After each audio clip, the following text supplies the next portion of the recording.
kabila po ng mga problema at pagsubok na naranasan, tayo patuloy pa rin narito.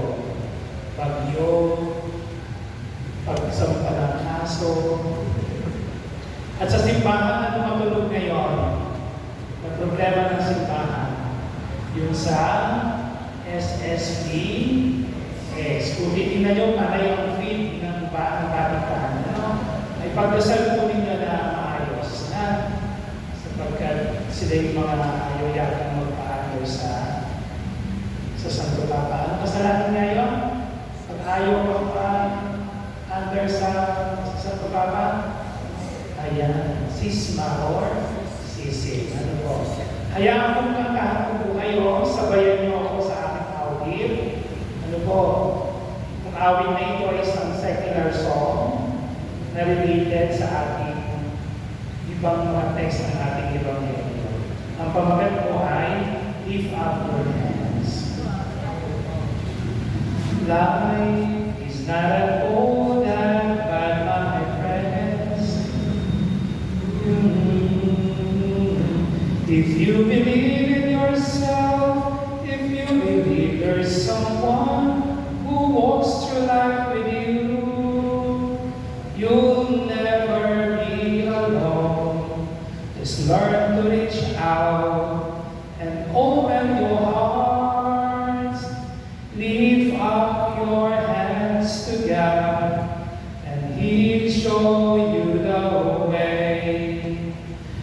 And He said, cast your burdens upon me, those who are heavily laden.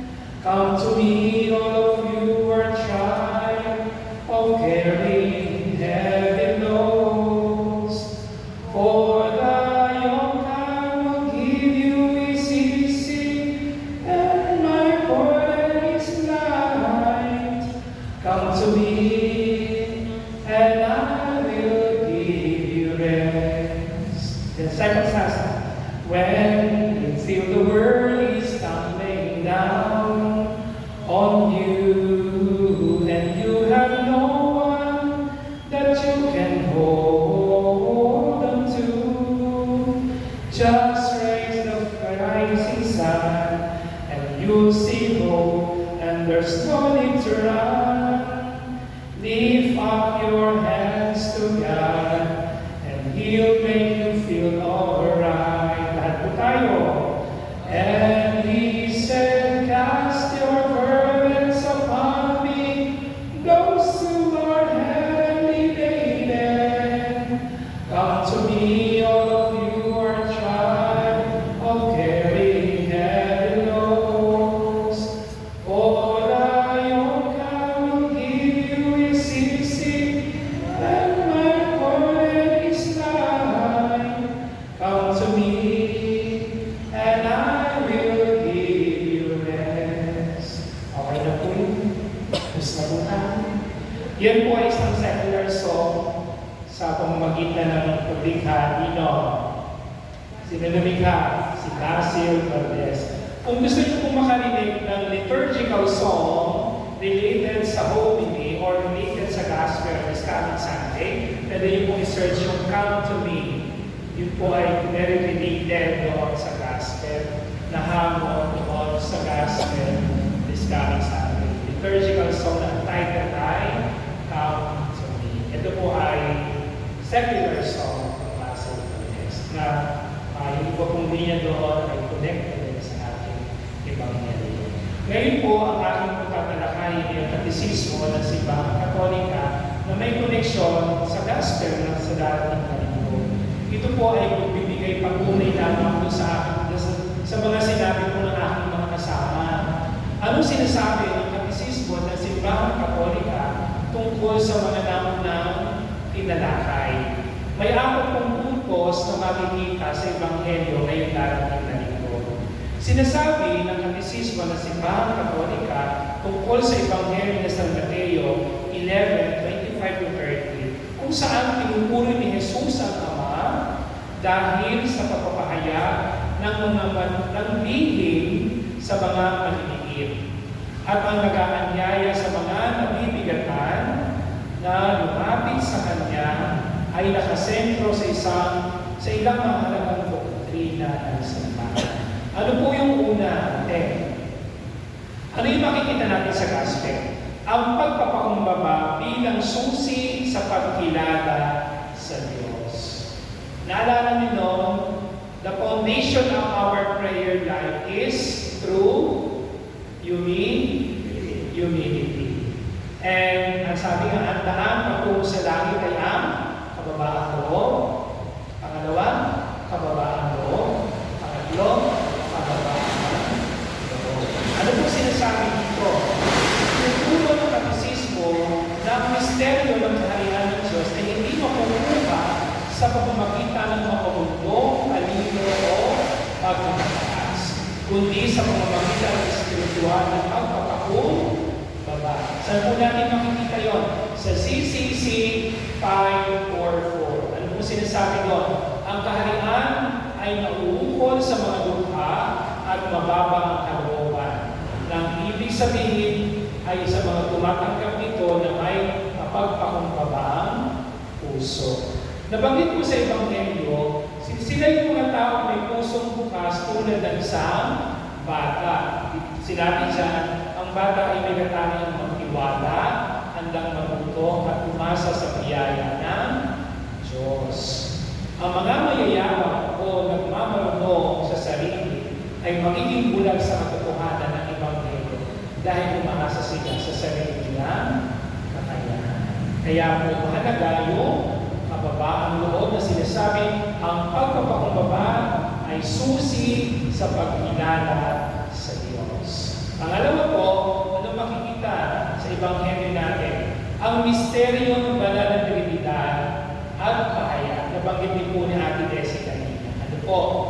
Na walang nakakakilala sa Ama kundi ang Anak. Ano sinasabi dito? Ang versikulo ito ay isa sa pinakamalakas na patunay sa bagong tipan tungkol sa pagka-Diyos ni Jesus at sa kanyang natatanging ugnayan sa Ama. Saan po natin makikita? Sa bahagi ng katisismo ng Simbahang Katolika. Doon sa CCC 24:240 at CCC 151. Ano sinasabi doon? Itinuturo ng katisismo na si Jesus ang naghahayag ng tunay na mukha ng Ama. Walang sino mang makararating makakakilala sa Ama kundi sa sarili niya. Kung sa sarili niya kas lamang niya. Sa pamamagitan lamang ng Anak na sino mang nais ng Anak na bahaginan. Nating makikilala ang Diyos bilang isang mapagmahal na Ama. Ipinakikita rito ang hindi na ugnayan ng banal na Biblia. Di ba sabi natin, wala namang nakakakita sa Ama. Even nga si Moises na ibigay sa utos na sa burning bush nila. Ngunit ang Ama ang Anak lamang ang nakakita o nakakakilala ng higit ng lubos sa Ama. Sapagkat sabi nga, ang Ama at ako ay isa. At sinasabi nga na yung pag-ibig ng Ama sa Anak at ng Anak sa Ama ay ang sino yun? Ang nakalimutan nila. Yung pag-ibig ng Ama sa Anak at Anak sa Ama ay ang Espiritu Santo. Kaya nga po siya tinatawag ng Espiritu ng pag-ibig. At ang pangunahing katangian ng Espiritu Santo ay ang pag-ibig. Ano po? Kaya po, ang Ama ay ang Diyos ay nagkatawang tao, sabi nga, upang makipabuhay, makapagpapayan sa atin. Ano po? Okay, yung po yung number 2, ang misteryo ng banal na Trinidad. Okay na. Tatlo, ang panalangin ng pagsamba at pasasalamat. Ito po yung kahalagahan ng paano ba tayo nagdadasal. Ano ba yung pinakita ni Jesus nung siya'y nagdasal sa Ama? No. Sinasabi ng CCC 26:03 sa bahaging pinatalakay ng katisismo ang tungkol sa panalangin. Binibigyan diin na ang versikulong ito ay nagpapakita ng halimbawa kung paano nanalangin si Jesus. Ang kanyang panalangin ay nagsisimula sa pagpupuri at pagpapasalamat. Kaya tama yung ginagawa natin. Di ba yung ating dapat yung simulan ng ating dasal ay through adoration sa pagsamba at pagpapasalamat. Ito ay nagtuturo sa mga Katoliko na ang tunay na pananalig ay nagaganap sa kalooban at karunungan ng Diyos. Hindi kahit sa mga oras ng pagsuko. No? Yung kasayahan natin, yung tunay na kaligayahan sa piling ng Ama, no? Sa piling ng Diyos. Okay. Ang huli po, una pa kanina pala. Itong ating Ebanghelyo, makikita natin dito, ang mahal na puso ni Jesus at ang tunay na kapahingahan. Yung binanggit naman po ng Kuya Jericho. Alam niyo po, sa CCC 478, sinasabi dito, ang city ito ang pangunahing basihan ng debosyon sa mahal na puso ni Jesus. Ipinuturo ng simbahan ang puso ni Kristo ay puno ng walang hanggang awa, kaabuhan, at pakikiraman sa ating mga kahinaan. Ano po? Kaya yung kanyang pamako ay hindi pabigat, kundi ito ay pamako ng batas ng pag-ibig.